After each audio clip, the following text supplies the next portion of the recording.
नमस्कार दोस्तों, वीडियो में हम कवर करने वाले हैं 30 महत्वपूर्ण प्रश्न कंप्यूटर के। आप किसी भी एग्जाम की तैयारी करना चाहें, बात करें जैसे जेई की, सीजीएल की, उत्पाद सिपाही की या किसी भी सेंट्रल लेवल के एग्जाम की, यहाँ पे सवाल इससे पूछे जाते हैं।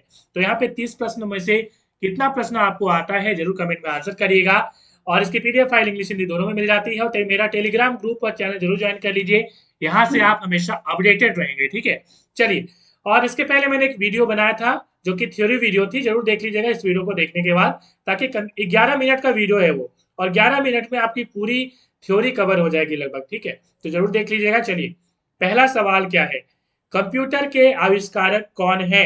तो यहाँ पे सवाल हो सकता है इस तरह से भी दे कि मॉडर्न कंप्यूटर के आविष्कारक कौन है, इस तरह से भी सवाल पूछ सकता है। ठीक है, तो कंप्यूटर के जो आविष्कारक है वो है चार्ल्स बेबेज, आपको पता होगा, option C is the right answer. Next सवाल हमारा, सबसे पहला कंप्यूटर का नाम क्या था? तो सही आंसर हो जाएगा एनियक, ENIAC।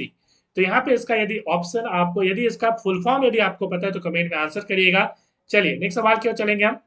आधुनिक कंप्यूटर की खोज सर्वप्रथम कब हुई थी? तो सही आंसर हो जाएगा ऑप्शन सी, 1946 में। अगला सवाल है हमारा, कंप्यूटर का हिंदी नाम क्या है? तो सही आंसर हो जाएगा ऑप्शन बी, संगणक। ठीक है, नेक्स्ट सवाल हमारा क्या है, कंप्यूटर साक्षरता दिवस कब मनाया जाता है? तो सही आंसर हो जाएगा ऑप्शन डी, 2 दिसंबर। तो ये काफी इंपॉर्टेंट है, इसके पीछे क्या कहानी है चलिए जान लेते हैं। देखिए, NIIT, नीट का नाम आपने जरूर सुना होगा, कंप्यूटर की जानी मानी संस्था है। और इन्होंने अपनी 20वीं जो वर्षगांठ है वो मनाई थी 2001 में, और 2 दिसंबर को इसकी स्थापना हुई थी। ठीक है, नीट की। और पहली बार 2001 में जो है 2 दिसंबर को ये मनाया गया था विश्व कंप्यूटर साक्षरता दिवस। ठीक है, तो ये काफी इंपॉर्टेंट है, याद रखिएगा। 2 दिसंबर सही आंसर हो जाएगा। नेक्स्ट सवाल हमारा, इनमें से कौन इनपुट इकाई है? तो सही आंसर हो जाएगा, देखिए यहाँ पे इनपुट आउटपुट। आपको पता है इनपुट का मतलब ये हुआ कि कंप्यूटर में कुछ आप फीड कर रहे हैं डेटा, आपको कुछ भी पता करनी, मान लीजिए कंप्यूटर से आप जानना चाहते हैं कि कंप्यूटर जी आप बताइए कि 2 + 3 कितना होता है। ठीक है, मान लीजिए आप ये जानना चाहते हैं, तो आप क्या करोगे, 2 और 3 लिखोगे, इनपुट दोगे ना ये। ठीक है, तो ये हो गए इनपुट, और कंप्यूटर आपको डेटा 5 देगा, तो वो हो जाएगी आउटपुट। ठीक है, तो यहाँ पे इनमें से कौन इनपुट इकाई है वही बोला है। तो कीबोर्ड से आप इनपुट डाल सकते हैं, कुछ भी लिख सकते हो। माउस, माउस से भी आप इनपुट आराम से डाल सकते हो, कहीं पे क्लिक करके आप ये कर सकते हो, तो माउस भी एक इनपुट डिवाइस है। उसके बाद स्कैनर की हम लोग बात करें तो स्कैनर भी एक इनपुट डिवाइस हो सकती है। स्कैनर से आप कुछ भी स्कैन करके उसमें डाल सकते हो, और उसमें आप इमेज को भी सर्च कर सकते हो कि भाई इसी तरह का एक इमेज आप इंटरनेट में शो कर दीजिए। तो ये तीनों ही चीज जो है वो क्या है, इनपुट डिवाइस है। तो इनमें से सही आंसर हो जाएगा ऑप्शन डी। नेक्स्ट सवाल हमारा, 1 किलो बाइट कितने बाइट के बराबर होता है, या यूं कहें कि 1 KB इज इक्वल टू कितना इक्वल के बराबर होता है? तो 1 KB जो है, यहाँ पे मैंने पूरी लिस्ट दी हुई है, देखिए 4 बीट जो है 1 निबल के बराबर होती है। ठीक है, यदि आपको ये नहीं दिख रहा होगा तो आराम से देखिए, यहाँ पे 4 बीट 1 निबल के बराबर होती है। और 1 निबल के जगह में 2 निबल यदि हम लोग कर दें, 2 निबल, तो 8 बीट हो जाएगी ना, क्योंकि 1 निबल 4 बीट है, तो 2 निबल 8 बीट हो जाएगी। तो 8 बीट जो होती है वो 1 बाइट के बराबर होती है। ठीक है, या हम यूं कहें कि 2 निबल या 8 बीट एक ही बात है, 1 बाइट के बराबर होती है। 1024 बाइट 1 किलो बाइट के बराबर होती है, 1 KB के बराबर होती है। इस तरह से पूरी लिस्ट आपको याद रखनी पड़ेगी। और यहाँ पे हमारा जो सवाल था वो था 1 KB का, तो 1 KB किसके बराबर है देख लीजिए, तो 1024 बाइट के बराबर। तो यहाँ पे सही आंसर हो जाएगा option A is the right answer, 1024 bite.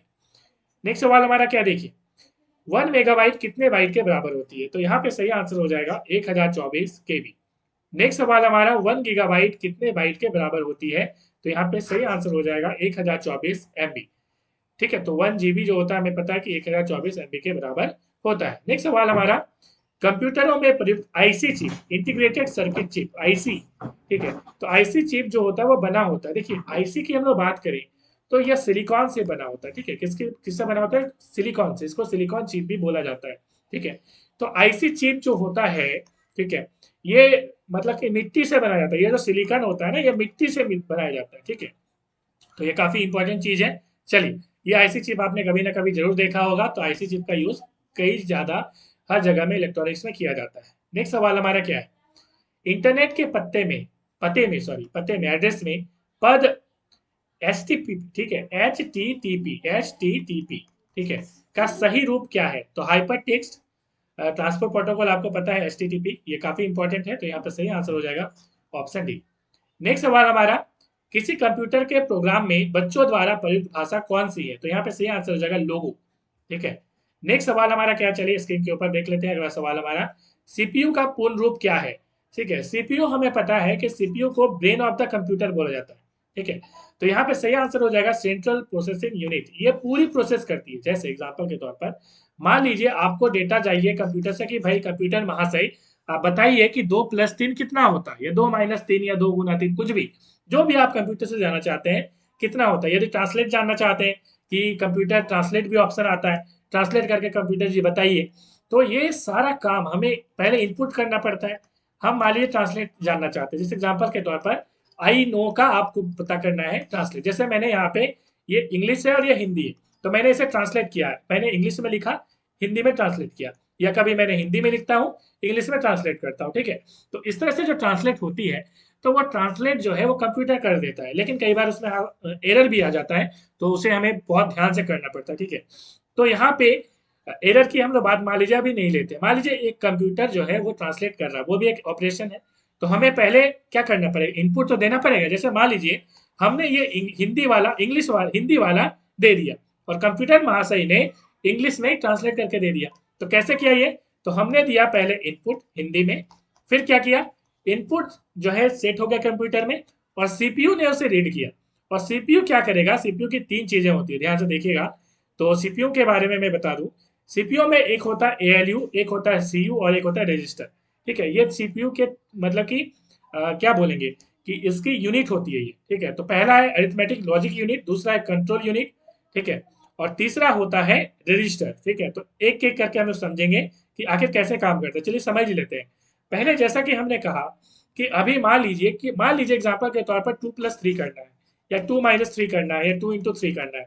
इस कंडीशन में क्या होगा कि यहाँ पे अरिथमेटिक काम होगा, अंक गणितीय काम होगा, यहाँ पे जोड़ घटाव करना है ना, तो अरिथमेटिक काम होगा। ठीक है, तो ये अरिथमेटिक काम जो है वो एएलयू कर देगा।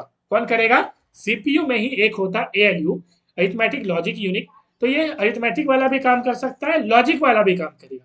ठीक है, लॉजिक का मतलब है इसमें 3 टाइप के गेट का यूज होता है, एंड गेट, ठीक है, नॉट गेट और गेट। तो गेट कई तरह के होते हैं, हालांकि 2 को मिक्स करके भी आप गेट बना सकते हैं, बट मेन जो गेट है हम बात करें एंड, नॉट और गेट। ठीक है, तो इन गेट का यूज करके हम लोग क्या करते हैं, लॉजिकल ऑपरेशन यहाँ पे किया जाता है।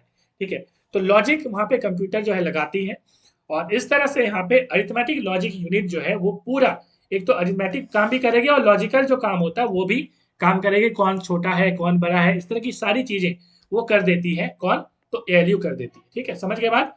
उसके बाद हम लोग बात करें तो कंट्रोल यूनिट की बात करेंगे। तो कंट्रोल यूनिट क्या करता है, पूरा कंट्रोल करता है कि जैसा कि हमने मान लीजिए इनपुट दे दिया, अब इनपुट को कैसे करना है, कैसे रीड करना है, कैसे प्रोसेस करके कैसे आउटपुट निकालना है, ये काम सीयू करेगा, कंट्रोल यूनिट करेगा। कंट्रोल यूनिट ही एएलयू को बताएगा कि एएलयू तुम ये काम करो। ठीक है, तो एक तरह से कंट्रोल यूनिट गार्जियन हो गया, अभिभावक हो गया।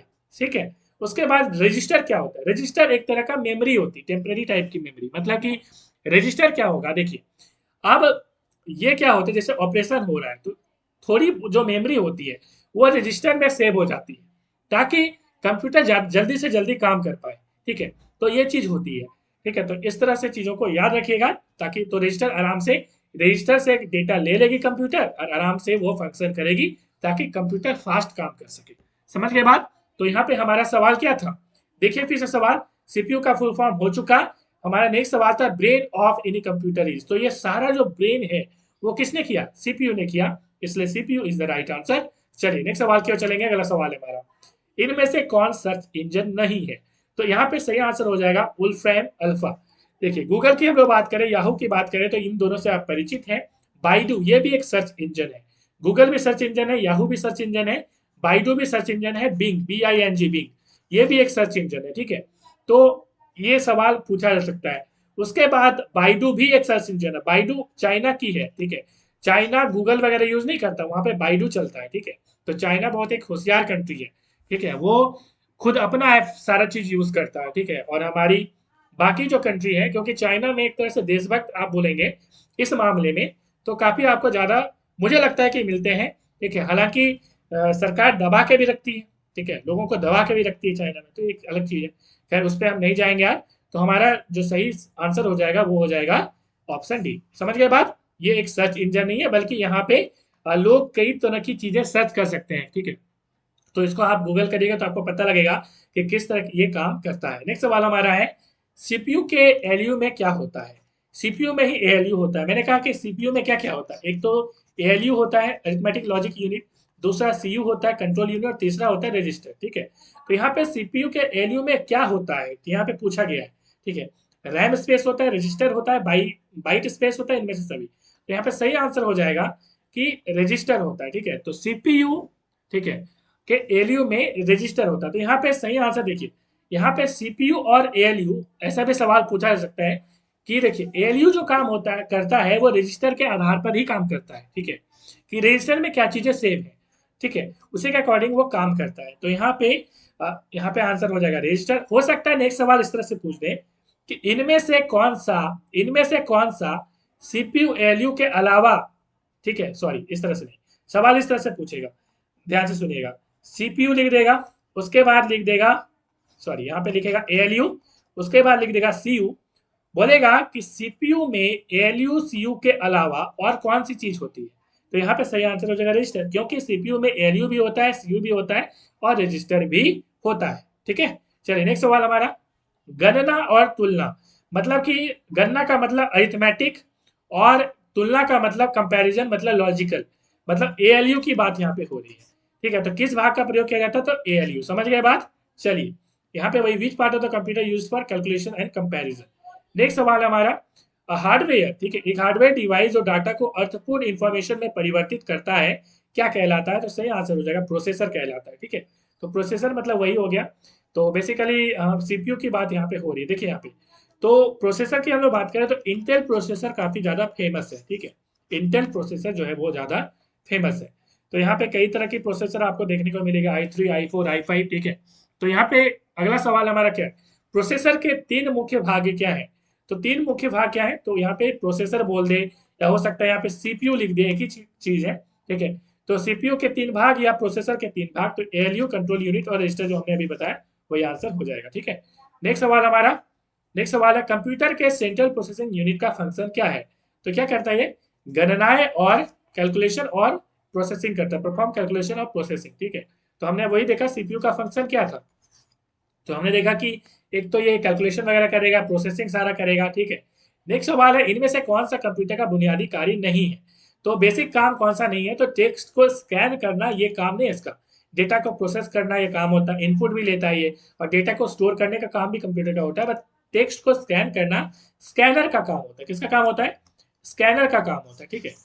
तो इस तरह से चीजों को याद रखिएगा, ये एक अलग जो है डिवाइस है, आउटपुट डिवाइस है, ठीक है। स्कैनर इनपुट डिवाइस है, सॉरी, ठीक है। तो नेक्स्ट सवाल हमारा, कंप्यूटर निम्नलिखित में से कौन सा कार्य नहीं करता? ठीक है, तो कौन सा कार्य नहीं करता? तो अंडरस्टैंडिंग का काम नहीं होता। हालांकि आपके दिमाग में एक सवाल आ रहा होगा कि अभी तो एआई का जमाना है, आर्टिफिशियल इंटेलिजेंस का जमाना है, तो कंप्यूटर समझता भी है चीजों को, बट कंप्यूटर एक्चुअल में वो डेटा पे काम करता है। आप जैसा डेटा उसमें फीड करोगे, तो आर्टिफिशियल जो इंटेलिजेंस है वो डेटा पे काम करती है, ठीक है। आपकी पूरी डिटेल वो ले लेगी। आपके मोबाइल में सारा डिटेल जो है वो गूगल के पास जा रहा है, आप कहाँ जा रहे हो, उसमें ऑप्शन भी रहता है गूगल में, ठीक है, सेटिंग का, लोकेशन ऑन करना चाहते हैं, ऑफ करना चाहते हैं, ये सारी वहां पे रहती है। फिर भी गूगल तो पता कर ही लेता कितना भी ऑफ करके आप रखेंगे, ठीक है। कभी ना कभी आप कोई चीज सर्च करेंगे, पता लग जाएगा। और जैसे ही सर्च करते हैं आप, यदि मान लीजिए आप फ्लाइट का सर्च करें, देखिएगा आपको ईमेल आने स्टार्ट हो जाएंगे, या आपको ऐड आने स्टार्ट हो जाएंगे फ्लाइट की, कि 20% डिस्काउंट वाला। ये कैसे पता लगता है? ये आर्टिफिशियल इंटेलिजेंस से पता लगता है, ठीक है। तो आर्टिफिशियल इंटेलिजेंस का काफी इंपॉर्टेंट रोल है। चाहे हम बात करें गूगल मैप की, तो गूगल मैप से पता लग जाता है कि किसी रूट में जाम है या बिल्कुल सही रूट है, वो आर्टिफिशियल इंटेलिजेंस से ही पता लगता है। तो ये काफी इंपॉर्टेंट चीज आज के जमाने में हो गई, ठीक है। तो ये डेटा से ही काम करता है हालांकि, ठीक है। तो डेटा स्टोर करता है, उसी पे वो पूरा देखता है कि हाँ ये चीजें हो रही हैं। तो इस तरह से अंडरस्टैंडिंग की हम लोग बात करें, तो कंप्यूटर की का अपना ब्रेन नहीं है, ठीक है। तो अंडरस्टैंडिंग यहाँ पे सही आंसर हो जाएगा कि अंडरस्टैंडिंग का कार्य कंप्यूटर नहीं करता, ठीक है। नेक्स्ट सवाल हमारा, कंप्यूटर में अधिकांश प्रोसेसिंग किस में होती है? तो सीपीयू में होती है। नेक्स्ट सवाल, इनपुट का आउटपुट में रूपांतरण किया जाता है, तो यहाँ पे सीपीयू द्वारा होता है, इनपुट डाला आउटपुट मिल गया। नेक्स्ट सवाल हमारा, कंप्यूटर का किस प्रकार की बुद्धि की संज्ञा दी गई है? तो एक आर्टिफिशियल ब्रेन है ये, ठीक है। नेक्स्ट सवाल है, प्रथम गणना यंत्र है? तो यहाँ पे अबेकस हो जाएगा। प्रथम जो गणना यंत्र है, ठीक है, कैलकुलेटिंग जो मशीन है वो है अबेकस, ठीक है। तो ये काफी इंपॉर्टेंट है। नेक्स्ट सवाल है, इनमें से कौन सबसे बड़ा, सबसे तेज और सबसे महंगा कंप्यूटर है? तो सुपर कंप्यूटर जो होता है वो सबसे तेज कंप्यूटर होता है, ठीक है। तो यहाँ पे जो सैटेलाइट वगैरह लॉन्चिंग वगैरह में इनका यूज किया जाता है, वैज्ञानिक लोग यूज करते हैं। नेक्स्ट सवाल हमारा, समान रूप से प्रयुक्त किया जाने वाला कंप्यूटर कौन सा है? तो डिजिटल कंप्यूटर जो है वो समान रूप से हम लोग यूज करते हैं, ठीक है। हम उसे क्या कहते हैं? माइक्रो कंप्यूटर बोलते हैं, राइट ना। माइक्रो मिनी, आपको पता है बहुत तरह के कंप्यूटर होते हैं। भारत में निर्मित प्रथम कंप्यूटर का नाम क्या है? तो सही आंसर हो जाएगा सिद्धार्थ। यदि सुपर कंप्यूटर का बात किया जाए कि सुपर कंप्यूटर पहला कौन सा है, तो हो जाएगा परम, ठीक है। तो इस तरह से यहाँ पे जैसे पूछा गया, भारत में निर्मित परम कंप्यूटर किस प्रकार का कंप्यूटर है? तो यहाँ पे हो जाएगा सुपर कंप्यूटर। अगला सवाल आपके लिए मैं छोड़ के जा रहा हूँ, एनियक स्टैंड फॉर। तो यहाँ पे सही ऑप्शन क्या होगा? तो कमेंट में आंसर करिएगा। मिलेंगे नेक्स्ट वीडियो में। Thanks for